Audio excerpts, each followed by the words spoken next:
Welcome to the CCM Legacy Cast. My name is Chris Gaines, and I'm here with my co-host, who is fresh from a trip to Italy, big timing us, Scott Gaulden. Scott, how you doing? I'm great. I feel like my life has been filled with beauty for the last 8 or 9 days as I've been able to see these beautiful cathedrals and beautiful countryside, and I completely geeked out for several days just going from cathedral to cathedral to see all the artwork and the beauty. It was just amazing. So Well, I didn't necessarily plan it this way. This thing is a God thing, as you know, but I figured it'd be appropriate to bring in one of my absolute favorite Italians.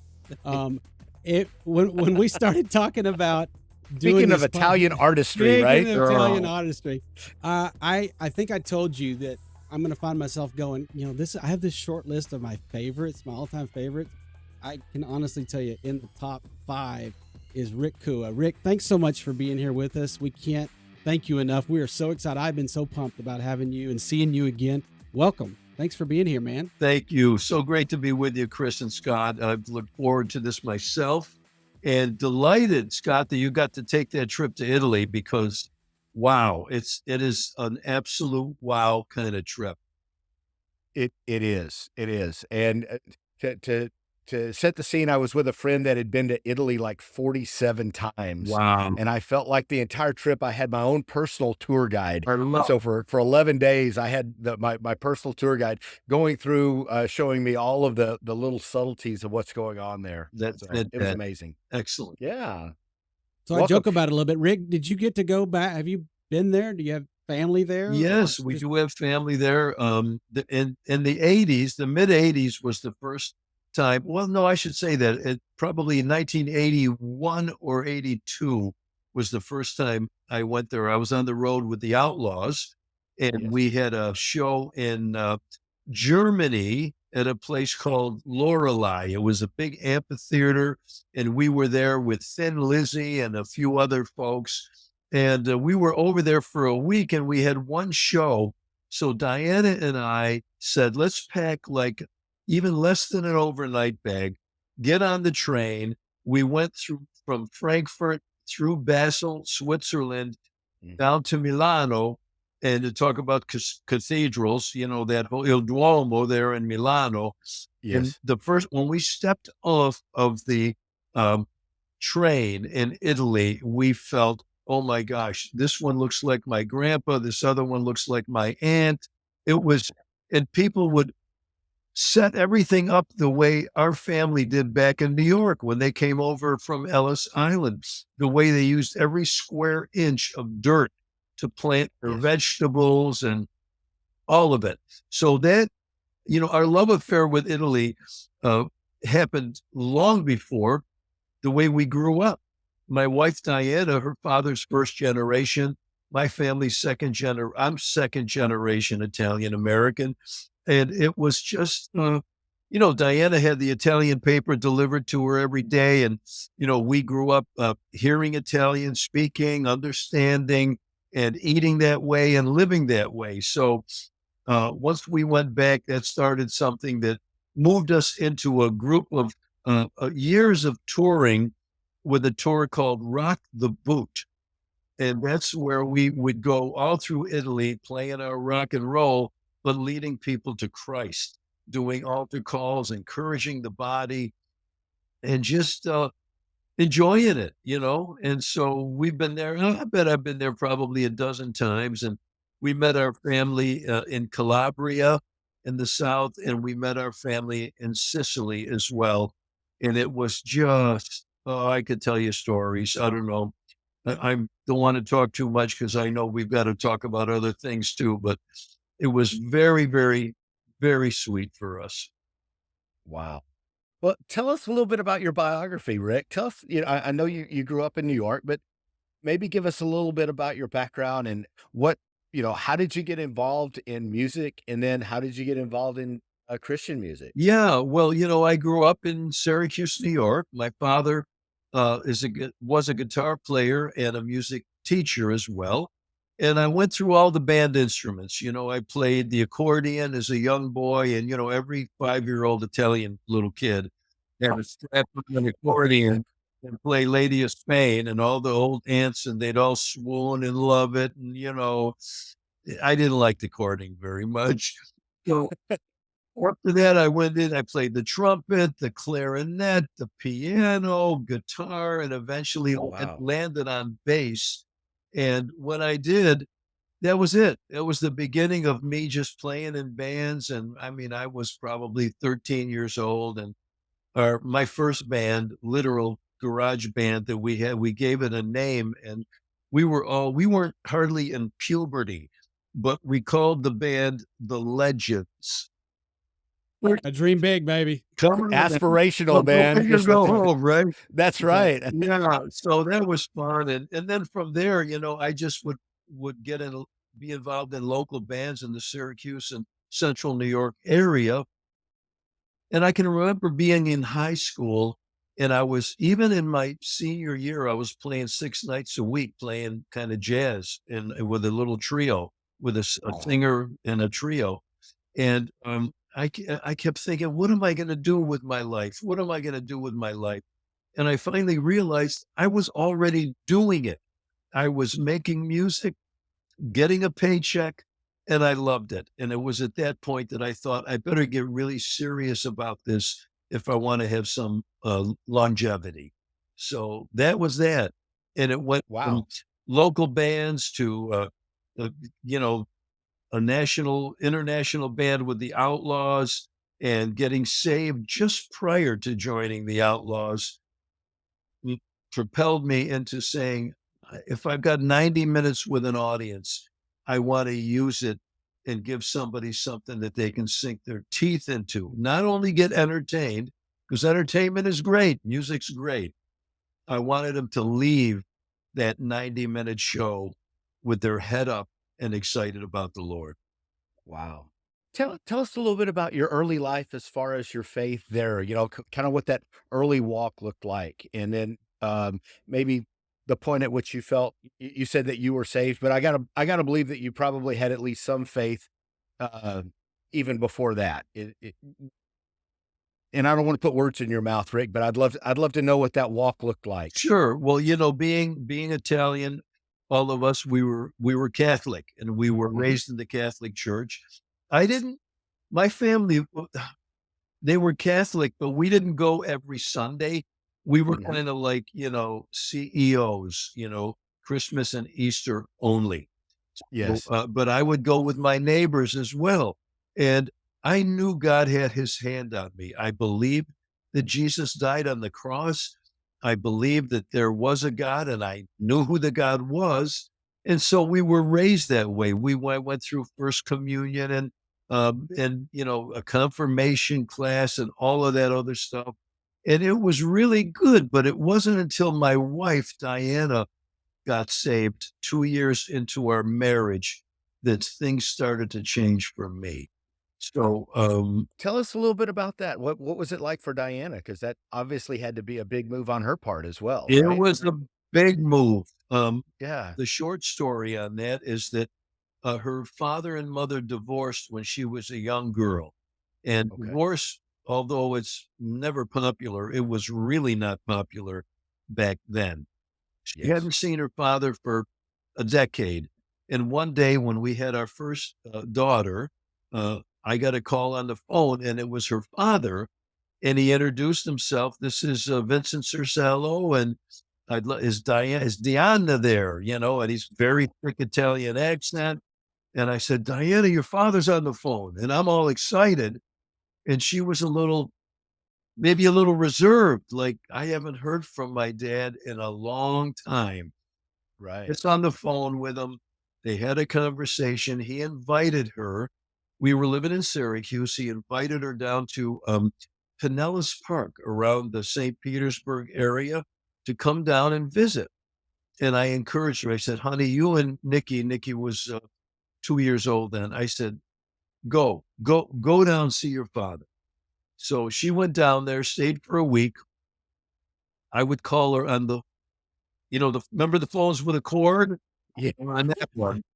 So I would call her, and she kept saying, I got a lot to talk to you about when I get home. I said, well, okay, we'll catch up, whatever. And then it went into another week, and she's having a great time. And I was too. I was playing with my band 6 nights a week, going out after the show, having dinner, going to bed at 3 a.m., having Oh a my. pot Yeah. of coffee with all my buddies. And I was good, you know. So Yeah. finally comes home, and that's when you had to walk out on the tarmac to greet Mm, people that were, coming down the stairs from the plane. So he right. gets off the plane. She's looking amazing. I'm married at that, a couple years then. And here's my wife I haven't seen in a month. She's got our daughter in her arms, and her hair's flowing, and she would look gorgeous. And she walks right up to me. I said, Diana. And the first thing, she looks at me with a serious look. And I think there was a little bit of a finger wagging going on as well. And she said, you got to get saved. And Wow. I said, saved from what? What am I? And then I finally realized, oh no, I've got a holy roller. Oh no. I'm married to a holy roller. And and for the next 5 years, yes, she put up with me without me being saved for 5 years. She very gently talked to me about Jesus. And Wow. it just was And a lived it. different Lived it. Yeah. person. She witnessed to me in a beautiful way. And I can remember there being nights that, we put our daughter to bed and get in the bed. We're young, man. We married at 20 and 21. I was 21. She was 20. And she'd hand me a track. And she said, you want to read this? And I said, well, not exactly what I had, but, but yes. And Could we wait a little while? A little later, I maybe? know it, but I Yes, I read the do, right? track and I believed everything in there. There was nothing I didn't believe because of the upbringing I had in the Catholic Sure. Church. Yeah. And but I wasn't ready to accept the Lord because I felt it, the minute I do that, my life is going to change. Mhm. I was still being truthful. I was still a bit of a rascal, and loved my family and was a pretty good guy, but I was not living the way God wanted me to live. And so 5 years later, eventually, because of my wife's example, I got saved. And I do have to say, when she went down to Florida, her father was pastoring a church doing the Italian service. And he had gotten saved, brought her down because they were having a revival. And she went down, and there was this Messianic Jewish believer that just touched her in a huge way. She got saved, baptized in the Gulf of Mexico, and that was the beginning of it. That was the beginning of my real walk with the Lord. One of the things I always like to think about is think about the trajectory that your family, the change in trajectory that for your family by her making that decision, and then you making that decision, and how that's probably changed your entire family and their lives, and your children's children's lives as a result Yeah, of that. everything, So all of that, 100%. And I just, I'm so grateful for her faithfulness uh, to the Lord and her faithfulness to me, especially yeah, in those years where I was out 6 nights a week playing in nightclubs and coming home smelling like smoke. And sometimes I'd come home and she'd be bags under her eyes, rocking our daughter who was having a hard time sleeping. I'm a blessed man, my friends. yes, yeah. Well, let's talk a little bit about music. How did you get involved in Christian music? Because obviously there was a big switch there. What was that process like? What was the beginning of that like? Yeah, it was, well, kind of what happened was I didn't really think about Christian music a lot. I thought it was a pipe organ hymns, and I wasn't interested because I was a cool, sophisticated musician playing jazz and R&B and fusion and all this stuff, and I just wasn't interested, you know. But Diana came home one night, and she had gone with a friend. Now, remember, she was saved 5 years before me. So she went with a friend to see this guitar player that I never heard of, and his name was Phil Keggy. Yes. Well, Okay. so that was in the 70s, probably, Yes. I would say, 75, 76, right around then. And I'm listening to the new Donald Fagen Nightfly record, thinking that's the best thing since sliced bread, you know. And she's It still is high on my list, by the way. oh, Okay. So Paul, we're hey, big fan of Donald Fagen. me too, Okay. me too. I love him. Him, really, Dan. Yeah.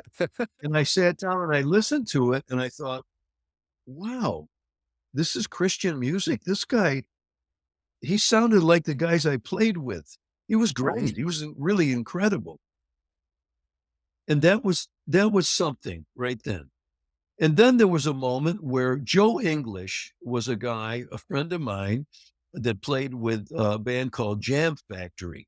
And Mhm. my band and Joe's band would share the stage together at these nightclubs, and we were good friends. We'd sit in with each other, and Joe, at one point, I ran into him, and he told me about that he got saved. And I'm thinking, well, maybe you ought to meet Diana then. You know, he, he, he told me that he had gotten saved, and he wanted to give me his record. And so he sent it to me. And he was living down south then. And I listened to that record, and it was amazing. And it was, again, something that I thought, oh, I could do that. I love that. That's Christian music, because at this time, Christian music wasn't really rock or contemporary. Really, it was pretty much inspirational or nothing. Yes. And I listened to it, and I sent him, yes, I wrote him a letter because, that's the way it was in those days. I wrote him a letter, put a stamp on it, and I said, Joe, I love your record. I think it was absolutely awesome. I said, as a matter of fact, listening to it, I think, wow, maybe someday I could do something like that. So he writes me back, I get it a week or 10 days later. And he said, I want to introduce you to my manager, who was also the head of Refuge Records. At that time, I was playing with the Outlaws, and we're touring with all kinds of people. And so we're on a tour with Black Sabbath. And we came and we played in Nashville at the auditorium there, um, whatever it was called, War Memorial. I don't even know what it was called. But anyway, and I've lived here 40 years. I don't know what it was called. Okay. But anyway, we played there. And so Ray Nino, we invited him to come out. So he came out to the show, saw us, and after the show, we went back to our hotel, which was the Best Western over on Demumbrian Street. And we met for about 3 or 4 hours. And by the time he left the room, I had a record deal. And that was Just out of that. just out of that. Wow. That show was in March of maybe 1980. And I had been a Christian for 3 years. And I said, this is great. I said, and he's going to send me a contract. I said, great. Well, I'll look it over and everything. And I says, well, when you want to record this record? Because I played for him maybe 2 or 3 original songs that I had. And he said, well, probably early summer. And I'm thinking, early this summer? And he said, well, I want to do it right away. So I wrote like crazy. We made the record, and that was the first one. And the first single went to #1 on the rock radio. And that was the kind of the beginning of a number of different Christian record labels and a bunch of #1s and different things like that in that rock genre. So that's kind of how it Wow. started.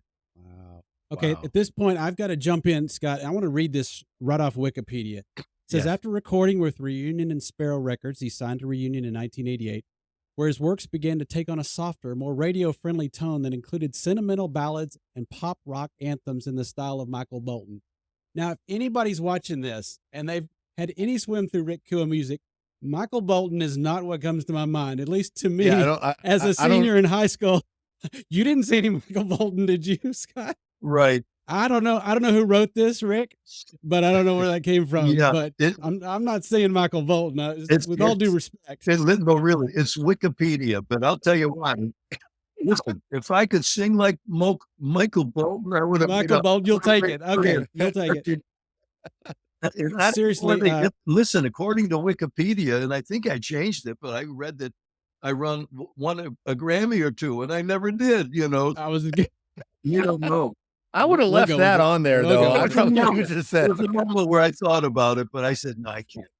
I can't. Well, at this point, this is where I come in. I'm a high school kid going into college.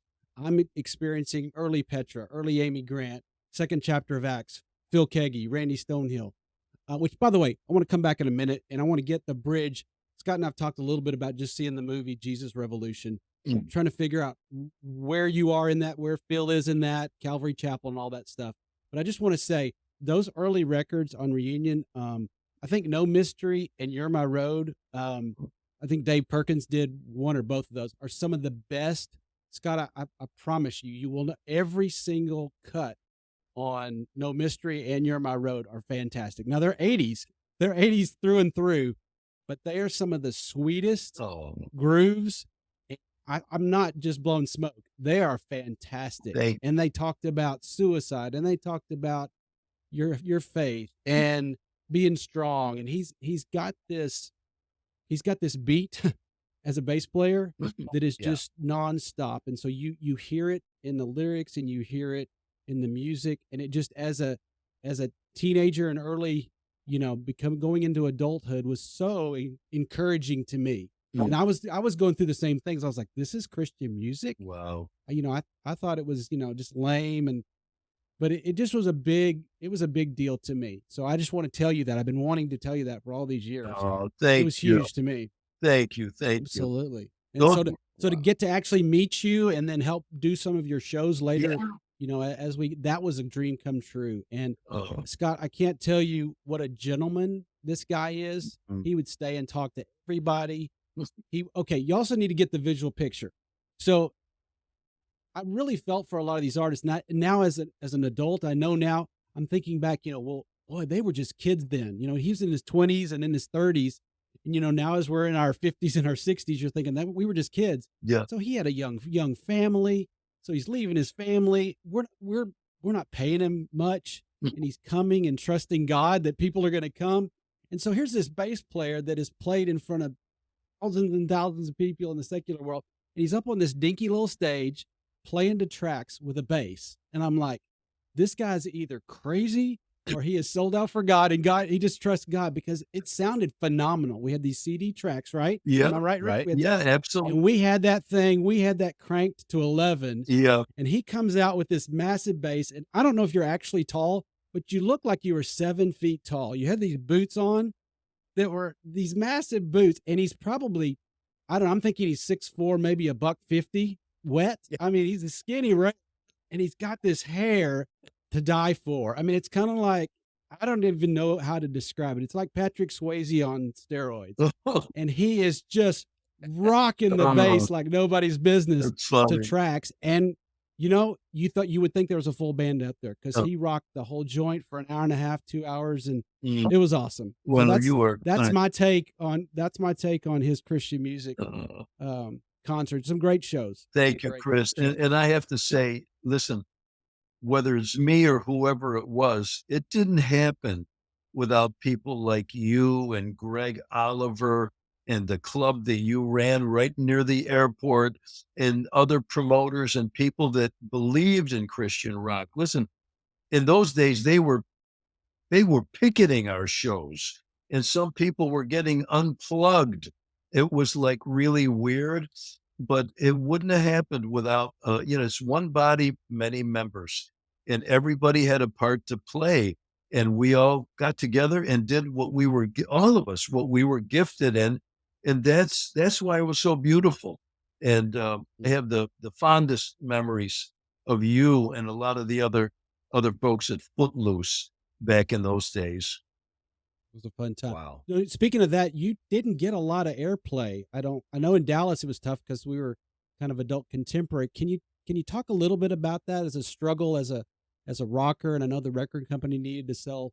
You have any stories that you can share about what that was like and going into to places to play? And your music was pretty hard, and I Yeah. didn't know if that was a struggle to get gigs. Tell me a little bit about that. Well, it was, there were certain churches. We did a lot of things for youth groups, and there were certain churches that really believed in what we did. Of course, but it was difficult because we would definitely go in, and radio really controlled a lot of the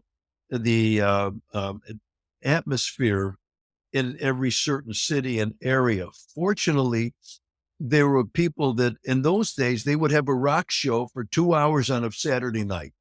So all the rest of it was inspirational, beautiful stuff, of course, but the rock would get 2 hours a week. And fortunately, we wound up having a lot of success on those stations. I think we wound up having 6 number 1 songs. I had one rock song of the year with a song called "I Can, I Will," and that almost niche group of people that loved that music. They would come out. They would come to the shows, and yeah. But radio was interesting because I can remember being, I don't know where we were out of town. It could have been Texas, but I would hear our song "Don't Say Suicide." It came on the radio, Christian radio, and I'm thinking, I can't believe they're playing this because the drums were always too big and the guitar solos were too much. And when it got to the guitar, where the guitar solo was going to come in, they had edited the whole solo out, and I think they used like the same knife that they cut their steak with because it was such a rough edit. It was like, and Uh, I thought they took the whole solo out of the song.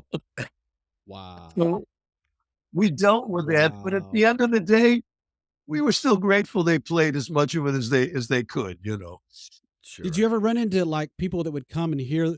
We would run into that a lot. You'd have Butterfly Kisses #1 in the world. We bring Bob Carlyle in with Allies, and then they would just rip the paint off the wall with the guitar. And I just was always freaked out by the 40 and 50-year-old women that showed up.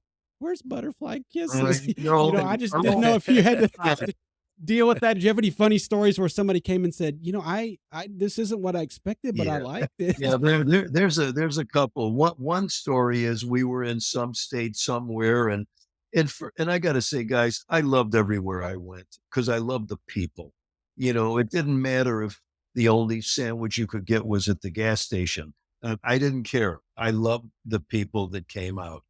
But I can remember one time I went in there and I had a sweatshirt. You know how you used to cut your sweatshirts? You'd cut the collar out of it and then it would just. And I was wearing black and red, those two colors. You know, these two women, they had white flowing dresses on, lovely women, and they pulled me aside and they said, "Brother, we just have to tell you, you're wearing Uh, you're wearing oh, yes, you're wearing the devil's colors." of course, It, because we all know his official color scheme. oh So yeah, yeah. No, he owns at least 50% of the color wheel. Well, anyway, and I just loved on them, and because I just made it a point. I was grateful that God never got me angry about stuff, and I just said, Let's talk about this a little." God owns it all, and these are not, the devil would want to counterfeit and take whatever he wants to take, but no, these aren't the devil's colors. But I thank you that you were concerned and you wanted to share with me. And By the way, I'm going to wear this all week now. So just so you know. So we had that. And then I can remember doing a Christian cruise. You remember the band Oh yeah. Oh yeah. called Found Free? Yes. And they Yes. changed their name to Bash in the Code. Fashion the code. Yeah, we had them. We Yes. went, so I They went, had a big I cruise. did Okay. we did a show and this was like a lot of Christian cruisers, but it was also open to the public. So it was my night to play. And I went in the room after doing a sound check earlier. And now I'm going to start. And right in front of me was a lady, an older woman, and she was sitting there, and right in front of her was her walker. And so but listen, we had a healing that night. No. I started to play my music. That woman jumped out of her seat, grabbed her walker, lifted the walker up, and ran out of the place. I thought, she got healed, you know. But so there have been, listen, Wow. Okay. oh my goodness, there's Oh, so many stories, you know. that needed to make one of your Christian videos, which by the way, I also want to hear some stories about Christian music videos because that was an art unto itself. Yeah, And you had some really good ones, by the way. But yeah, did you feel awkward up there singing some of that stuff? And up, and up, stop, cut. We got another take. Go ahead and do it again. And yeah. just we had to do concept videos with the concept video Oh, theme. listen, I got one out there that it's wound up on the internet that, oh my Lord, every time I see it, I just want to Just crawl under just it. cringe. Listen, a Just friend of cringe. mine that worked for, I won't mention what label, that was my first music video, and he hired this company, and the guy got fired because of it. So So much for that career. I Wow. know, but I'll tell you, No, there. you know who saved the day video wise? Who is? Willie George Ministries. And the Oh producer was yeah. Steve Yake. Steve Yake, Oh, he came in, he did Don't Say Suicide.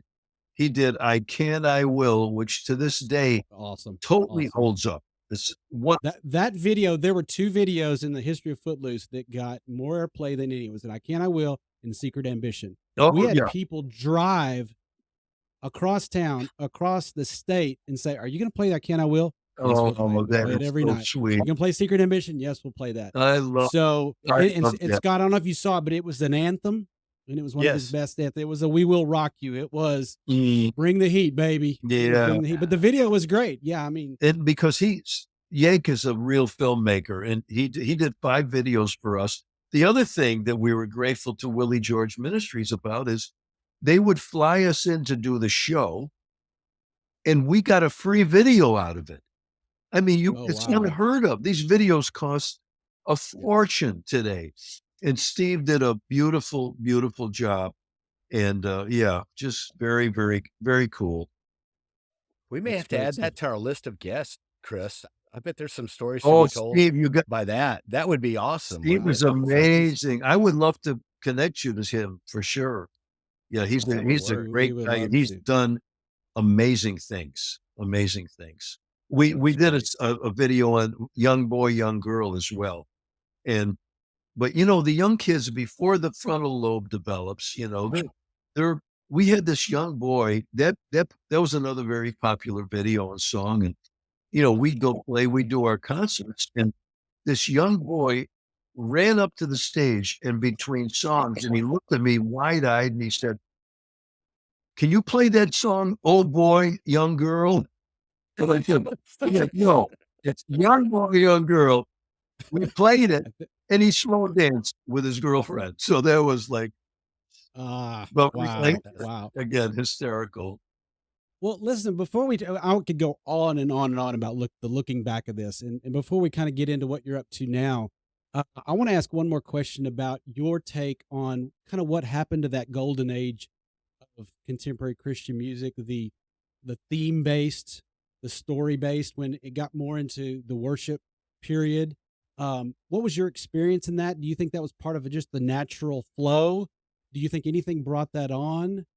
Tell me about your experience as that kind of faded and went to the worship style, and what did Rick Cua do in that period of time? Yeah, I mean, first of all, I think it's all wonderful. I really do.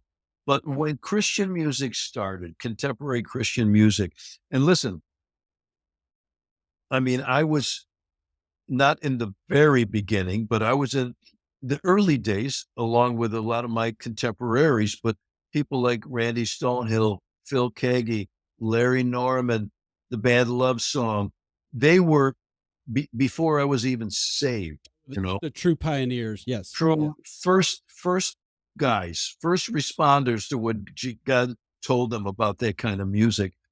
But when it got really popular in the early days, it wasn't there before. So now you've got all these kids that maybe their guilty pleasure was listening to all kinds of secular music because they shouldn't be, or their parents didn't want them to, or whatever. But now the Christian music came and they were eating it up. They were so excited about it. We've gotten Yeah. to a point, music is still great. It's wonderful. Worship, I love it. I love all, whatever the style is. But we've gotten to a point now where um, it's very, people expect it now, which is okay because the younger generation, they were born and it was already in existence, you know? So it's not quite the novel thing it was back in the day. And it's fabulous and it's wonderful and it's a natural progression. But to your point, with your question, Chris, it was um, it was novel and new back in those early days. There was some magic going on because it wasn't there before, and it all of a sudden was. Whether it be the early guys in the 70s or a lot of the 80s rockers, you know, whatever, all of this stuff was coming into the musical landscape. So I think that's the difference. But I've always been, you know, I can look back nostalgically at everything, whether it was our experiences, whether it's the music, whatever it is, and just love it. But I can also look at the good stuff that's happening right now and all the way up to right now and appreciate it and say, thank you, Lord, for what you're doing through these great musicians and the whole worship. Uh, that whole landscape is gigantic and it's wonderful. Great writers, great singers, and really the production level has grown a lot. We had to learn how to make records for hardly anything back in those days. And nowadays, the guys that are selling a lot of records, the budget is a little more reasonable as well. So I think they're all doing a great job. Well, that doesn't surprise me at all, Scott. And what I've told you about Rick, does that surprise you about how he's No, not at all. looking at that? No. And I guess all I would say to that is that I miss, with my kids and now my grandkids, I wish there was music that had a narrative that really talked about the struggles they were going through. And Right. that may lead us into talking Yeah. a little bit about Right. what you're doing now. Yep. And that's an outlet that I miss. And I pray that there will still be balladeers that come along or people Yes. that come and share those stories, not throwing the worship under the bus at all. No. We all agree coming to the foot of the cross is where everything begins and ends. Yep. But when you're in that dark place and Yeah. you start to feel like I must be wrong, I must be broken because this isn't working for me, Yeah. you know? No, I get, you know what, to that point too, the songs that we would write that had that dark struggle there, it always either by the bridge or it's somewhere deeper in the song, it had the solution and it was always Jesus. So that's where people, they could really sink their teeth into it. And, yeah, that's a great point you make. And you know what? It's not an either or thing. It's like we need all of it. But there are kids that are struggling. And for them, back in the day, listen, we had with Don't Say Suicide, we had so many beautiful comments about somebody that, you know, literally put the gun down, you know, and their life changed because of that song. And their suicide is it's huge. Suicide ideation today, you know, the secular band, Suicide Boys. I mean, they'll fill huge stadiums because people struggle with that stuff. My whole thing is, I hope you not only talk about it where they can relate, it's not just me, but you somehow give them a way up, up and out of that dark place. Absolutely. There's hope. Yeah, There's hope. that's right. Yeah. That's right. Well, let me ask this, Rick. Maybe take it in just a slightly different direction because before we started our recording, we talked a little bit about legacy, and that's something that Chris and I have spent a lot of time talking about. It's kind of a passion of mine. My thinking is one of these days we're simply going to be a thought. Mm. We're going to be a thought in the heads of our children or probably our grandchildren and maybe our grandchildren. They'll turn around one day and say, Grandpa was a great guy, or something along those lines. But I'm hoping that one of these days that there's more than that. That there's a faith legacy that's left. And I know that in your ministry, you're spending a lot of time talking about legacy. Do you mind sharing a little bit about why that's driving you right now, and kind of what your vision of legacy is, and what you're hoping to impart when you're talking about legacy to other people? Yes, that's a great thought. I mean, for me, I can remember there was a time when I was probably a little beyond middle age. I was in my middle 40s. I guess they call that middle age, but that's assuming everybody's going to live to 90 or 100. But I remember a friend of mine telling me once, um, he had a word for me, and he said, "You're a player coach." And that changed everything for me at that point because I had been used to being the player. I'm making the records, I'm, talking to an audience, I'm doing, that's what I did. But the older I got, I started feeling this desire to mentor other people and to just help raise up another generation of musicians. And so I got to that point, and then I continued on. And the fact that, I was a player coach, I could coach without having to feel like I'm putting my instrument down. But then I would get even older. I mean, this year, I'll be 75, so now I'm thinking, wow, what am I gonna leave behind? Yes, our legacy starts at birth. It does. And there's plenty of stuff that hopefully we have all done. People we touched, our family first, of course, and all the friends and other people that God puts in our vision, but it's when I am just a thought, like you had said, Scott, what am I going to leave behind that's going to outlive me? And I thought, well, okay, my records will outlive me. I don't know if people will be able to find them anymore, but maybe to a degree or at least a while. or be able to play them on anything. I That's a whole different know. story. Oh my gosh. It is on Spotify, by the way. I can testify to California. that. It is on Yeah. You Spotify. can't even I'm still not saying see. I had a Rick Cua 8-track, but I might have had an 8-track. Yeah, Just there you saying. go. Oh my gosh. So I thought about that, and then I said, I gotta write a little bit. And that's when I thought about, the idea of what are you known for? Because I was thinking, what am I known for? I want to be known for a lover of Jesus. I want to be known for a family guy, a great husband, or at least a good husband. Diana will have to answer that question.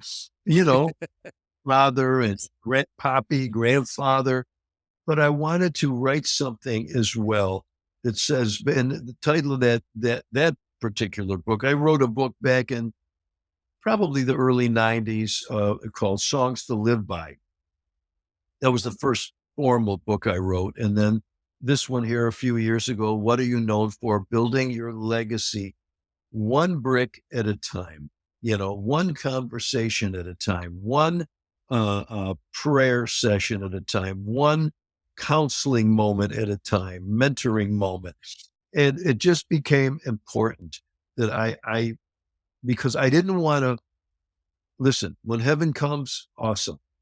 but I didn't want to go to heaven without doing the things that God has called me to do. And I've heard somebody say, I want to slide into heaven with my hair on fire. And and I thought, I don't even know who said that, but I thought, I get that. I want to make sure I get done the things that God has called me to do. And we did the book, and then I did a devotional to go with it a couple of years later. And right now I've got a few other titles I'm just really praying about. Okay, God, what else? What do you want? I don't think it ends. No. I don't think we all of a sudden, you know, go buy the new fishing pole and just go golfing or fishing or sit on the porch or whatever. I think we continue. And I will say this too. Your legacy can be magnificent without records, without a book, without being a public speaker, just being a godly mom, dad, friend, grandpa, whoever you are. You don't have to think that somebody is doing more than you when God has given you the people in your life to love. And I'll tell you right now, that's the best legacy anybody can leave for their family and their friends and other people who know them. So don't ever feel, oh my gosh, I'm not doing enough. No, just by your life on this planet and you obeying great, the, the two greatest commandments, love God with all your heart, mind, soul, and strength, and love your neighbor as you love yourself. You just do that and you're leaving What a legacy worth leaving. what if our grandkids could say he loved like Jesus? Wow. He loved like Jesus. If they could just say that about us, Wow. right? That's right. I hope and pray. I hope and pray. And none of us are Uh, perfect. We nope. all listen. We all have um, a bit of regrets. Some of us have a basket full, and some a few, and some don't even think that those bad things were anything to regret. Yeah. But I just want to be, guys. I want to be better. I want to be better every day for the people that are looking to me for something, and mostly for Jesus to be pleased. What a testimony. What a testimony. I'm going to throw out a question with a guy like that who doesn't carry bitterness and doesn't have too many regrets. I still want to ask if you could go back, if I could put you in a time capsule, a time machine, and go back and you could talk to 20-year-old Rick Cua, Mm-hmm.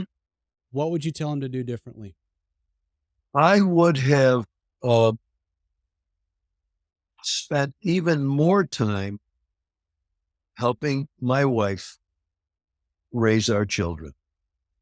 Um, being on the road and having this mindset as a provider that I got to make this work and I got to be able to pay the bills. That's all good, right? But to your question, I would have been even more focused on not just being a great bass player and songwriter and recording artist, but being an even better dad. I've had a great relationship with my girls. One of our oldest, Nikki, went to heaven a couple of years ago, and Nina's here with our grandkids just 2 blocks away, and we have a great relationship. But guys, it's not the trophies of life and the awards or the number one songs or whatever. It's the thing that really sticks with us is what am I doing as a dad? And if I would have been a little smarter or a lot smarter as a younger man, I would have put more energy in that. And that's the truth. I think you're talking to two guys that probably agree with you deeply on that as Yeah. well, Rick. Sure. I think, Right. And yeah. I know it. And that's what Jesus does, right? The more we mature in the Lord, that's the stuff that we hear from Jesus. There's a balance for it all. Diana will talk about a holy order. God first, duh, yeah. Then your spouse, you as a couple, your kids, your grandkids, and all the other things, vocational, even ministry falls for us after those first big responsibilities. Let me ask one last question, and we'll let you go. Thank you so much for your time, being Oh, so liberal with Yeah, it. it's But been great. I I have one more thought, and we touched on this just a little bit before we started recording, and that's, it's easy to for someone to watch this or to look back on the musical career of Rick Cua and say, well, it's easy for him. He's talented. He's been in secular bands. He's been in Christian bands. He's made all this money. The perception is that your life has been perfect and you're the rock star and you've lived the dream. Mm. So if you were to share with, and you feel comfortable with anything that you went through, your suffering, you responded to the call. Mm, Not only did you become saved, mm, but then you gave your life and your career to do the Lord's work. And I know I've talked to a lot of pastors, I've talked to artists, and I'm fascinated when we buy the lie that when we become a Christian, everything's going to be perfect. We're not going to go through suffering. And we've bought a bill of goods that's so much of a prosperity gospel that good things are not going to happen. Bad things are not going to happen to good people. And mm, it takes so many of us down. mm. And I just wanted to give you a platform to share. If you've got any stories or anything you could share where you are in life now, looking back and talking about the benefits of the suffering that you went through and what Yeah. you learned. Well, Romans 8:28 says all things work together for good to those who trust the Lord. Um, like most men and women, Scott, you, Chris, we've had trials in life, whether it be relationally, whether it be financially, whether it be a bad diagnosis or some disease we had a hope we could overcome, a loss um, of whoever, you know. But when you use the term living the dream, right? And I'll hear people say that, um, I'm living the dream because the dream is not wrapped around how much money I make. Listen, my kids make more money than I have, you know? It's not about having a boat. No, I've never missed a meal. Nobody's repossessing my car. We have a roof over our head. I'm living the dream because I trust Jesus with it. And and the other thing I have to say is,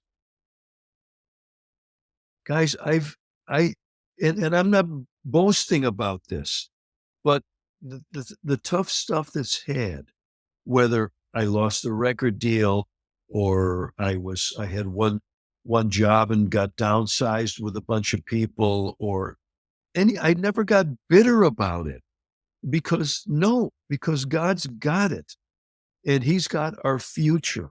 So, if you live as a victim or you live with bitterness or you live with unforgiveness, then you're not doing your part in whatever the situation is. Relationally, the person you're at odds with, they got their part, you got your part, God always does his part. And the closer we get to the Lord, even the scripture that says these are the basic scriptures. Seek first the kingdom of God and his righteousness. And when you do that, all these things will be added unto you. And I believe it.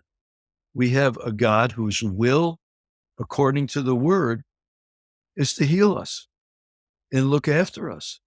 Well, we also have a God that's sovereign, which means sometimes he knows how things should look, and they don't always look the way we want it to look, whether it's a healing here on earth or whether it's getting that job that we've applied for after 50 resumes for the last 3 years or whatever.